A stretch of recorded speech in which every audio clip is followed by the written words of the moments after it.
Bună dimineața, este duminică, ora 8 fără 5 minute.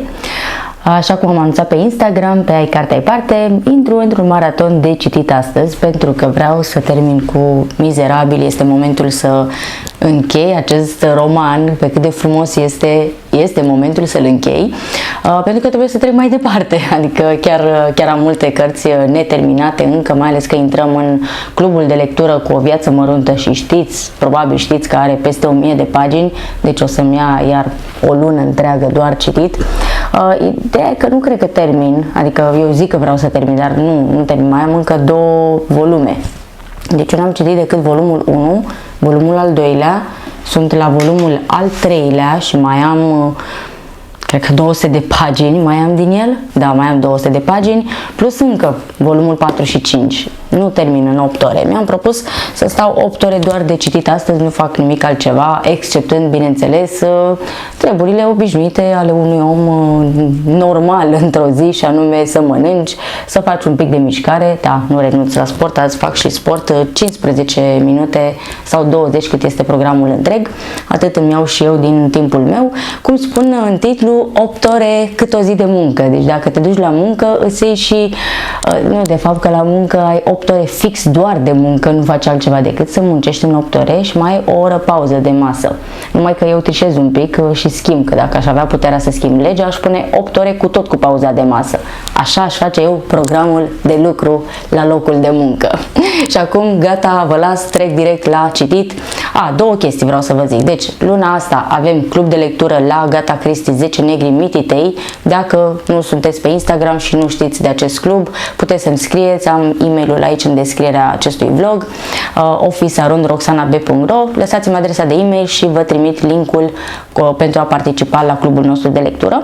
Și la 1 noiembrie cred că dăm startul, pentru că nu termin nici eu cu Mizerabili și mi-au spus persoane că nu terminăm, nu sunt gata cu alte cărți până la 1 octombrie. Așadar, la 1 noiembrie dăm startul clubului de lectură O viață măruntă. De asemenea, dacă o aveați în plan și vreți să o citiți, vă aștept să o citim împreună. Și cam atât. Mai aveam să vă spun ceva, o să vă arăt și niște cărți mai târziu, au sosit de la Curtea Veche, pentru că o să am un invitat special la radio, sper să-l am de fapt, că mă duc la ședința lui de psihoterapie special ca să iau contactul. Dar vă spun puțin mai târziu despre toate. Acum, haideți să citim. Nu știu dacă ați intrat în maratonul de citit cu mine astăzi, însă nu fac altceva, este o zi ploioasă, cu vânt. S-a oprit ploaia acum, dar vântul bate destul de tare și îmi place foarte mult locul ăsta. Știu că nu se aude foarte bine așa ca sunet, dar cred că v-ați obișnuit că nimic din toată casa asta nu se aude perfect ca sunet. Deși am și o tehnică, ca orice persoană care filmează, am lavaliere, am o cameră video foarte bună, cu toate astea ceva nu fac bine.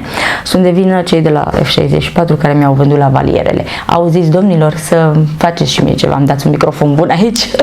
Ne vedem mai încolo, pa, pa!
Sper că mă auziți, ca să nu mai bag lavaliera pe dedesubt, doar am vrut să vă vin așa cu un update, să vă povestesc puțin în ce punct am ajuns și ce vă arătam mai devreme.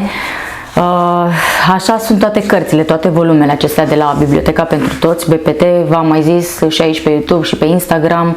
Intrați pe contul Cartea Parte dacă vreți să fiți la curent așa în timp real cu ce citesc și ce fac, pentru că aici pun cât pot în 10, 15, 20 de minute, dar pe Instagram sunt ceva mai activă și cu mai multe date și informații din ce fac zilnic. Spuneam că Biblioteca pentru Toți e o colecție foarte bună, foarte faină, din păcate destul de veche. Și atât de veche și trecută prin atât de multe mâini, cum este colecția asta a lui Hugo cu Mizerabili, uitați ce se întâmplă.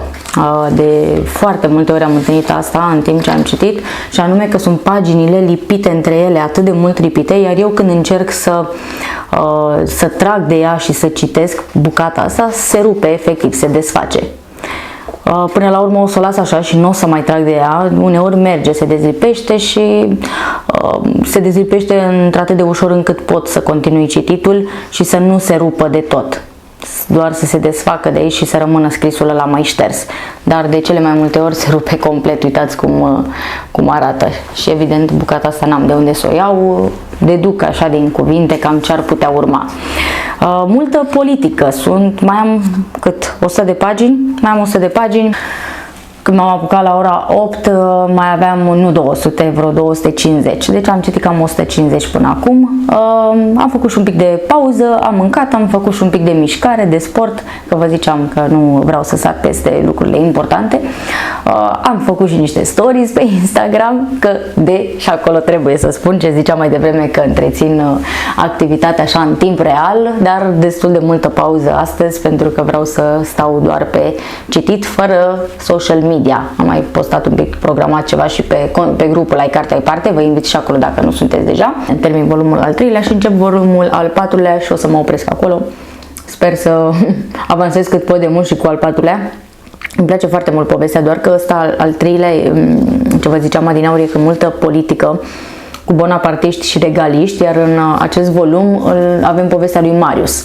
Foarte mult și abia așteptam naibii să se întâlnească odată cu Cosette și cu Jean Valjean, că știu, bineînțeles, deși nu-mi mai amintesc eu tot ce s-a întâmplat în desenele animate și în miniseria aceea cu Gerard Depardieu, pe care, by the way, vreau să le caut și să le revăd. Mi-e foarte dor de ele, și desenele animate, sper să le găsesc pe undeva. Sunt la partea asta în care Marius s-a întâlnit cu Cosette, dar a pierdut-o.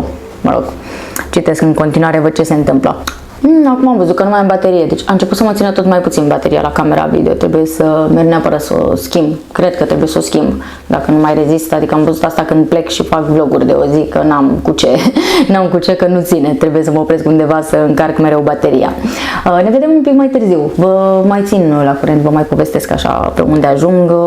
După ce termin pe asta o să mai vin la voi. Deocamdată mai stau aici, că e foarte plăcut, chiar e bine în balconul ăsta. Aștept să-mi vină mobilierul de aici. Eu aici am pus o pernă de la canapea, nu e de obicei, asta nu o să rămână aici, dar ăștia cu mobilierul, v-am zis și data trecută că mi-au dat un pic de țeapă, nu mi-au mai răspuns la telefon, nu trebuie să mă duc după ei, că nu știu de ce se întâmplă așa treaba asta în România.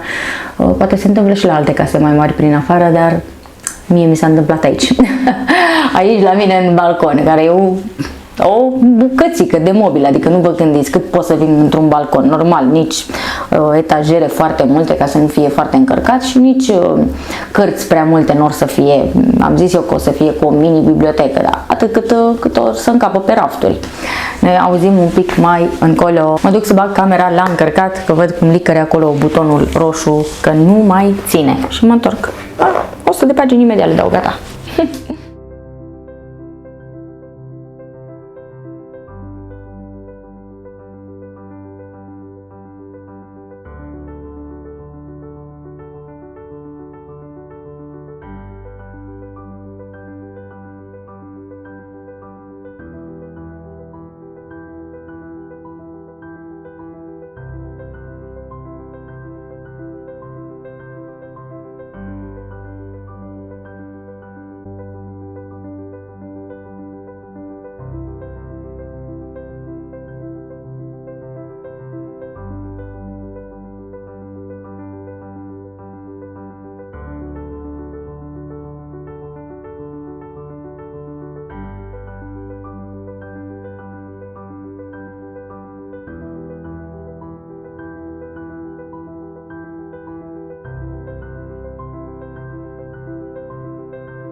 Gata, am terminat cu micul meu maraton de citit. Am terminat cu volumul al 3-lea, sunt la volumul al 4-lea, am citit 100 de pagini și din acesta binișor, cred că m-am mișcat mai bine la ultimul maraton, acela a avut 12 ore și acesta 8 ore, nu vă gândiți că au fost 8 ore legate și că am stat doar să citesc 8 ore după ceas. N-a fost așa, că v-am zis, mi-am luat și pauza de masă, mi-am luat și pauza de sport, doar 10 minute am făcut astăzi, n-am făcut tot programul de 20, oricum sunt bine, adică chiar voiam să termin cu volumul al 3-lea, să mă duc la 4 și să trec la 5, nu reușesc să termin până la finalul lunii septembrie. Sigur nu reușesc, pentru că am începute și când corpul spune nu, deoarece Gabor Mate vine luna viitoare în România și o să am joia aceasta un invitat la radio special invitat pentru a povesti despre toată opera lui Mate, pentru că acest domn care a terminat psihoterapia la rândul lui și care iubește ceea ce scrie Gabor Mate, vine și ne povestește în studioul Tananana de la ora 20. Intrați pe tananana.ro, joi, ora 20, am să fiu live de acolo cu invitatul meu. Revenind totuși la Hugo, pentru că nu vreau să-l las chiar atât de să fie așa fugitivă trecerea mea prin el și doar să vă spun că am făcut acest maraton. Mie îmi place foarte mult Mizerabili, este o capodoperă, nu cred că va fi romanul meu preferat dintre toate. Îmi place în schimb, nu știu, Victor Hugo, uite, hai să comparăm așa, că m-am dus cu gândul la Alexandre Dumas cu Le Contele de Monte Cristo când citeam. Fără nicio legătură nici între autor, nici între personaje, numai că, având în vedere că Victor Hugo a fost întemnițat, Edmond Dantes întemnițat, cei doi clasici au așa chestia asta în comun de a te duce și prin istorie, de a contura bine personajul, fiecare personaj în parte, îndeoseb pe cel principal, dar Victor Hugo este mult peste Alexandre Dumas, este peste foarte mulți scriitori clasici. Deci nu e vorba de partea asta cu istoria, care, v-am zis, mie mi s-a părut dificilă și acum, de exemplu, primele 50-60 de pagini din volumul al 4-lea, la fel, a început direct cu istorie și scrie la un moment dat aici, pe la începutul volumului, puțină istorie. Nu e puțină, e destul de multă, sunt pagini pline cu istorie în Mizerabili, deci nu e doar despre personaje și despre poveste și acțiunea a ceea ce fac personajele. Și e ok partea asta cu istoria, numai că dacă nu citești foarte des cărți de istorie, ți-e un pic mai greu să treci când ajungi prin astfel de cărți care au istorie în ele. Dacă ne vorbește doar despre bătălia de la Waterloo cu Napoleon Bonaparte, asta e mai ușor de trecut prin ea. De ce? Pentru că toți știm, toți am citit, toți am învățat, mai ales pentru că am avut la orele de istorie.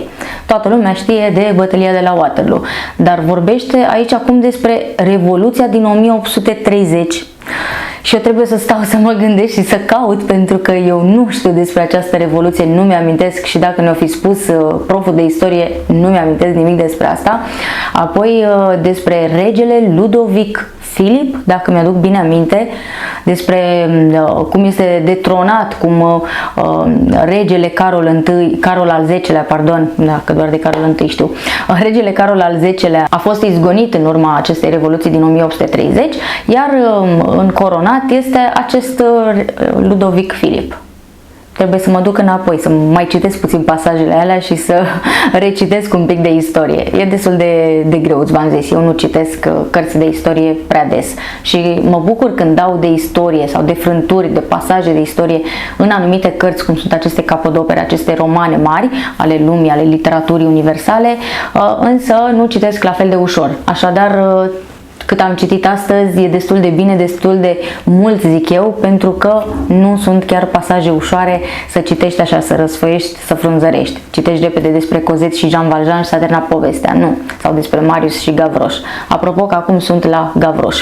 Și cu asta închei, pentru că eu nu vreau să povestesc foarte mult despre Mizerabili, deoarece urmează book review, urmează recenziile de la începutul lunii octombrie și țineți-vă, cred că va fi un video lung, peste 30-40 de minute, pentru că am foarte multe cărți citite. Trebuia să fac book review la începutul lunii septembrie, dar n-am reușit să mă organizez cu timpul. Și acum vreau să vă spun despre ce spune Victor Hugo, pentru că am găsit această declarație, să-i spunem, ceva care m-a fascinat foarte tare. Romanul la vremea respectivă, atunci când a apărut, a fost foarte criticat, îndeosebi în Italia, unde editorul care revizuia romanul la vremea respectivă a spus că este scris sau că a fost scris doar pentru francezi. Însă iată ce spune Victor Hugo. Este o carte scrisă pentru toate popoarele. Nu știu dacă va fi citită de toate, dar eu am scris-o pentru toate. Oriunde omul zace în necunoaștere și disperare, oriunde femeia se vinde pentru pâine, oriunde copilul suferă că n-are o carte care să-l învețe și un cămin unde să se încălzească, Cartea Mizerabilii bate la ușă și spune: deschideți-mi, vin pentru voi. Trebuie să mai stărui? Voi nu aveți săraci? Uitați-vă jos. Voi nu aveți paraziți? Uitați-vă sus. Unde este armata voastră de profesori, singura armată pe care o recunoaște civilizația? Aveți școli gratuite și obligatorii? În patria lui Dante și a lui Michelangelo știe toată lumea să citească? Să verificăm ordinea noastră socială, să-i vedem păcatele. Rezum, cartea aceasta, Mizerabilii, este oglinda noastră în măsura în care e a voastră. Înțeleg că împotriva ei se ridică anumiți oameni și caste. Eu am scris pentru toți, pătruns de o mare dragoste pentru țara mea, dar fără să mă preocup de Franța mai mult decât de alt popor. Pe măsură ce înaintez în viață, mă simplific și devin din ce în ce mai mult patriot al umanității. Fac și eu ce pot. Sufăr de suferința universală și încerc să o ușurez, n-am decât puterile șubrede ale unui om și strig tuturor: ajutați-mă. Vai, o repet, mizeria e treaba noastră a tuturor, fie italieni, francezi, englezi. De când istoria scrie și filozofia meditează, mizeria este veșmântul neamului omenesc. A venit momentul să smulgem zdreanța asta groaznică a trecutului și să învelim picioarele goale ale omului popor în haina de purpură a aurorei. Cât de frumos și cât de genial a spus Victor Hugo. Eu asta am încheiat. Lăsați-mi într-un comentariu dacă voi ați citit Mizerabilii, cum vi s-a părut, cum a fost pentru voi, la ce vârstă ați citit-o și dacă aveți de gând să citiți Mizerabilii în urma ceea ce am reușit eu să vă povestesc de-a lungul timpului, pentru că nu este prima dată când vorbesc despre acest roman, am mai spus și în daily vlog. Mulțumesc că ați fost cu mine, să aveți spor la citit în tot ceea ce faceți. Nu uitați, întrebare: ai citit Mizerabilii? Și cât pe ce să uit, că am zis că vă arăt și cărțile sosite în ultimele zile. 3 cărți de fapt au venit de la editură și celelalte 4, sigur le știți, le-ați mai văzut pe la mine prin bibliotecă, prin vloguri, pe Instagram, pentru că sunt venite din Italia, le-am avut împrumutate mamei mele. Să încep cu cele de la Curtea Veche Publishing, pentru că, vă spuneam, avem un invitat, nu are legătură cu emisiunea de la radio, m-am zăpăcit cu ei și am invitați programați în avans și încep să le citesc cărțile unora dintre ei, pentru că nu pot să am pe cineva invitat fără să-i citesc o carte înainte, cel puțin o carte, sau depinde, dacă abia se lansează, atunci am o scuză că n-aveam când să o citesc pentru că abia s-a lansat. E vorba despre Gaspar Gheorghi, pe care cred eu că îl știți și sigur ați auzit de Copilul Invizibil. Este diferită această copertă față de cea anterioară, aceasta este a doua revizuită. Nu știu dacă prima a fost tot la Curtea Veche publicată, nu mai știu dacă tot la ei. Cred că tot la ei, da. Zice că este ediția aniversară actualizată și revizuită. Îl urmăresc pe Instagram, i-am lăsat multe mesaje și nu mi l-a citit. Deci nu e că mi-a dat cu sin omul, nu le-a citit. Și știu de ce, pentru că dacă are foarte multe mesaje, și dacă sunt de la persoane pe care nu le cunoaște și nu conversează cu ele, acestea se duc în request. Am depistat și eu treaba asta când am descoperit foarte multe mesaje acolo pe contul de Instagram. Și Gaspar, domnul Gaspar, are o conferință, cred, un eveniment pe partea asta de psihoterapie. Mâine seară o să merg, mâine seară, miercuri, la acest eveniment și unde sper să pot face cunoștință, să iau contactul, deși am obținut numărul de telefon al PR-ului, al doamnei PR, și aș putea să aflu așa numărul, dar e mai bine pentru mine să mă duc direct la sursă să mă și cunoască cu ocazia asta, pentru că așa făceam și când lucram în presă. E ușor să obții uneori contacte, știi, poți să afli numărul de telefon, dar altceva este când persoana respectivă te vede față în față și îi spui, te prezinți, spui cine ești și unde urmează să-l inviți. E mult mai bine, că și pe mine când mă invite cineva undeva, altfel când cunosc acea persoană. Așadar, pe domnul Gașpar cu Copilul Invizibil îl vom avea invitat la radio, sperăm să nu refuze să vină la emisiunea Ai Carte, Ai Parte de la Radio Tananana și până atunci să-i citesc, desigur, cartea. Mulțumesc celor de la Curtea Veche și contul de Instagram Biblos, pe care poate îl știți, care mi-au trimis aceste cărți. Mai am tot de la ei, le mulțumesc pe această cale, eu nu voiam decât Copilul Invizibil, mulțumesc că mi-ați trimis în plus. Este Burnout, ghid de supraviețuire. O carte care îți asigură instant soluții de relaxare după muncă și este foarte colorată și foarte drăguță și ușor de citit și chiar îmi place. Inițial, când am văzut coperta, am zis, nu o citesc eu de astea, nu citesc, dar câte n-am zis eu că nu citesc de astea și am citit o grămadă, dar e chiar drăguță asta și se citește repede și cred că e faină, adică chiar mă gândesc să o citesc și apoi să o ofer, nu știu dacă o păstrez, pot să o dau cadou mai departe, facem un concurs Biblos pe Instagram, ce ziceți? Și încă o carte, Veșnic Începători, puterea și bucuria învățării continue. Cred că este ceva de dezvoltare personală și aceasta, drăguță coperta și drăguță culoarea, colecția Biblioterapia. Foarte multe cărți faine pe care le au cei de la Curtea Veche. Mulțumesc și pentru aceste cărți în plus, cum spuneam. Noi ne auzim cu ele și le vom mai vedea, le veți mai vedea. Abonați-vă, da, sper că v-ați abonat și aici. Dați follow contului de Instagram iCarte iParte și intrați, vă rog, pe grupul de pe Facebook iCarte iParte, exact așa îl găsiți, pentru a fi la curent cu ce alte noutăți mai apar pe acolo și când o să facem un concurs să primiți aceste cărți, de ce nu? Iar ce am primit de la maică mea din Italia, cărți pe care le-a citit, pe care eu le-am citit înainte și pe care ei le-am recomandat. Avem odată Singurătatea numerelor prime, v-am povestit despre ea, o carte excepțională, Verity, carte pe care am avut-o la clubul de lectură, Madame Picasso, carte pe care am citit-o acum vreo 2-3 ani, cred, și Dinți de lapte, cartea, pe asta n-am citit-o, o am în dublu exemplar și pe asta am zis că o să dau la un concurs, pentru că mai am și eu una, uite, putem să o punem acolo la concurs. Și cam acestea răspuse și vă mulțumesc că ați fost cu mine până la final, sper că n-ați ieșit de aici, ați rămas tot timpul cu mine cât am citit și cât am povestit. Vă mulțumesc dacă v-ați abonat și nu uitați, apăsați clopoțelul de notificări. Noi ne vedem săptămâna viitoare, marți, ora 19. Nu uitați clubul de lectură.